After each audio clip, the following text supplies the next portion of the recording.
And వాణిజ్య ఒప్పందాలకు సంబంధించినటువంటి చర్చలు జరగడం, ఒక ఫ్రేమ్ వర్క్ బిల్డ్ చేసుకోవడం, ఇది ఒక పద్ధతి. రెండోది డిఫెన్స్ కి సంబంధించినటువంటి మన ఎక్స్పోర్ట్స్ వైపు మనం దృష్టి పెట్టాం. మన దగ్గర డెవలప్ అవుతున్నటువంటి ఇండిజీనియస్ ఎక్విప్మెంట్ అంటారు. ఫర్ ఎగ్జాంపుల్ స్వదేశీ టెక్నాలజీతో తయారవుతున్నటువంటి మన మిజైల్ సిస్టమ్ లేదా మన డిఫెన్స్ సిస్టమ్స్ ఏవైతే ఉన్నాయో వీటిని ప్రపంచ దేశాల ముందు మనం ప్రెజెంట్ చేస్తున్నాం. అండ్ ప్రపంచ దేశాలు వాటిని ఎక్కువ ఆసక్తిగా చూస్తూ ఉన్నాయి. ఈ 3 అంశాల మీద మనం డిస్కస్ చేద్దాం. ఫస్ట్ అసలు యాక్చువల్లీ 3 దేశాల పర్యటనలో మనకు చాలా సిగ్నిఫికెంట్ గా కనబడుతుంది. ముఖ్యంగా ప్రపంచ దేశాలని మనం గమనిస్తే ప్రపంచ దేశాల్లో ఒక 3-4 గ్రూప్స్ చాలా ఇంపార్టెంట్ గ్రూప్స్ అన్నమాట. ఫర్ ఎగ్జాంపుల్ ఒకటి గల్ఫ్ దేశాల కూటమి. గల్ఫ్ దేశాల కూటమి అని అంటారు. ఆ గల్ఫ్ దేశాలు ఈ పర్టికులర్ హార్ముజ్ ఏరియాలో పర్షియన్ గల్ఫ్ లో ఉన్నటువంటి దేశాలు. ఈ గల్ఫ్ దేశాలు ఒకవైపు, రెండో వైపు ఏంటంటే ఆసియాన్ దేశాలు రెండో వైపు, మూడో వైపు ఏంటంటే అగ్రరాజ్యాలు, అటు అమెరికా బ్లాక్ ఇటు రష్యా బ్లాక్, నాలుగవది ఏంటి అని అంటే యూరోపియన్ యూనియన్. ఈ 4 చాలా కీలకం. సో ఒకవైపు రష్యాతో మనం సత్సంబంధాలు నడుపుతూ ఉన్నాము, రష్యా తోటి మనం డిఫెన్స్ డీల్స్ చేసుకుంటున్నాము, మనకు చాలా సంవత్సరాలుగా ఒక మంచి మిత్ర దేశంగా ఉంది.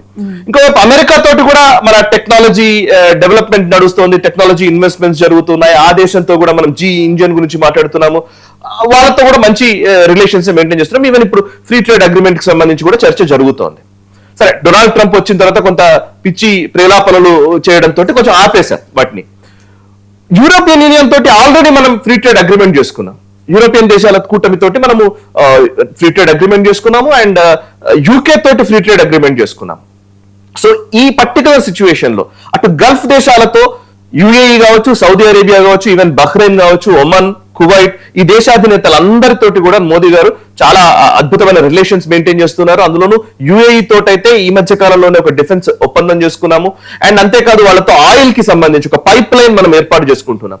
ఇవన్నీ కూడా గత 3 నెలల్లో వచ్చిన డెవలప్మెంట్స్ చెప్తున్నాను నేను. యుఏఈతో ఒక 6 నెలలు సంవత్సరం లోపల ఎంత డిఫరెన్స్ కనబడుతోందంటే యుఏఈతో గతంలో ఉన్న రిలేషన్స్ కి ఇప్పుడు రిలేషన్స్ కి చాలా డిఫరెన్స్ కనబడుతోంది.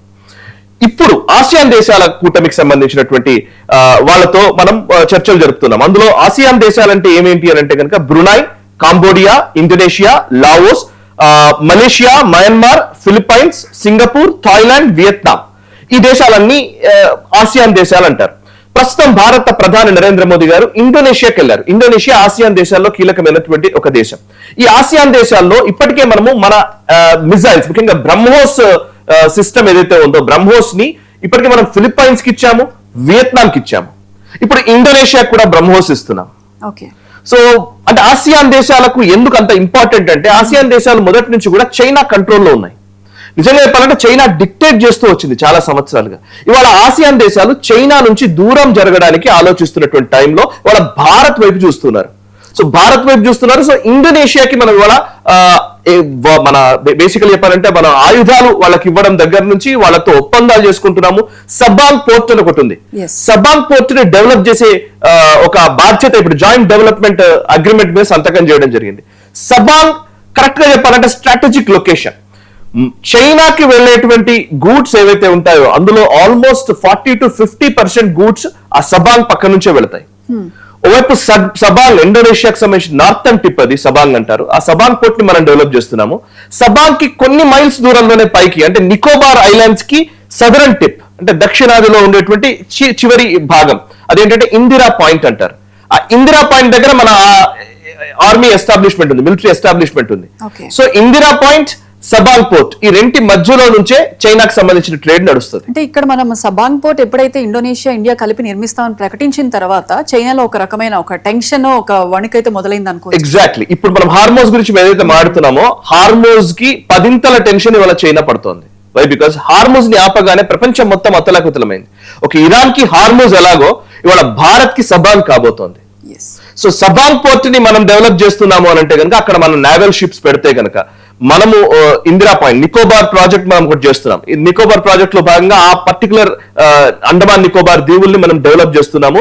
అక్కడ మన ఎయిర్ ఫ్లీట్ ఉండబోతుంది. మన air craft almost like static air craft carrier గా మనం దాన్ని పెట్టబోతున్నాం. సో దానికి ఎట్ ద సేమ్ సబాంగ్ కి మధ్యలో నుంచే వాళ్ళ చైనా షిప్లు వెళ్ళాలి. సో దాన్ని మనం ఆపగలిగితే ఒకవేళ ఏదైనా చైనా కనుక పాకిస్తాన్ కి సపోర్ట్ చేసి యుద్ధంలోకి దిగి మన పైన యుద్ధానికి తెగబడితే చైనాని పూర్తిగా మనం కట్టడి చేయగలం ఒక Sabang port and Indira point వల్ల.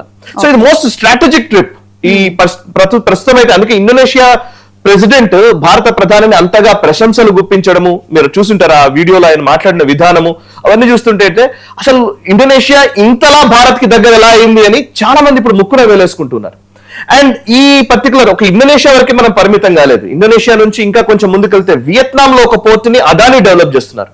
వియత్నాం లో ఉన్నటువంటి ఒక పోర్ట్ ని వియత్నాం కి బ్రహ్మోస్ ఇస్తున్నాం మనం, ఫిలిప్పైన్స్ కి బ్రహ్మోస్ ఇస్తున్నాం మనం. సో ఫిలిప్పైన్స్ తోటి ఆ చైనాకి పడట్లేదు. సో ఆసియాన్ దేశాల్లో 3 కీలక దేశాలతోటి మనం ప్రాజెక్ట్స్ పెట్టుకున్నాం, వాళ్ళతో మంచి డీల్స్ చేసుకున్నాం కాబట్టి ఇప్పుడు చైనాకి చెక్ పెడుతున్నాం.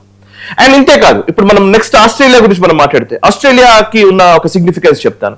ఇందాక చెప్పినటువంటి ఆసియాన్ దేశాలు, యూరోపియన్ కూటమి ఇవన్నీ ఒకవైపు అయితే ఆంగ్లో సాక్సన్ దేశాలు అంటారు, అంటే 5 ఐస్ అంటారు, 5 కంట్రీస్.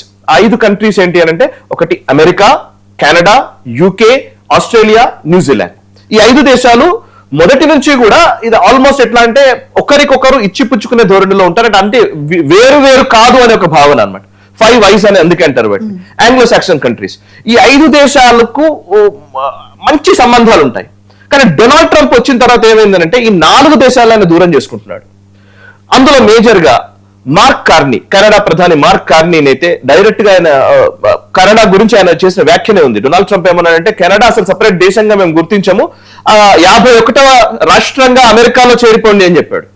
ఒక అవమానకర రీతిలో మార్క్ కార్నీ గురించి మాట్లాడిన విధానం, యూకేని విపరీతంగా విమర్శించిన విధానం, మొన్న ఈ మధ్య ఈవెన్ యూకేకి సంబంధించినటువంటి ప్రధానులందరి గురించి చాలా హేళన చేస్తూ మాట్లాడినటువంటి విధానం డొనాల్డ్ ట్రంప్ చేస్తూ వస్తున్నాడు.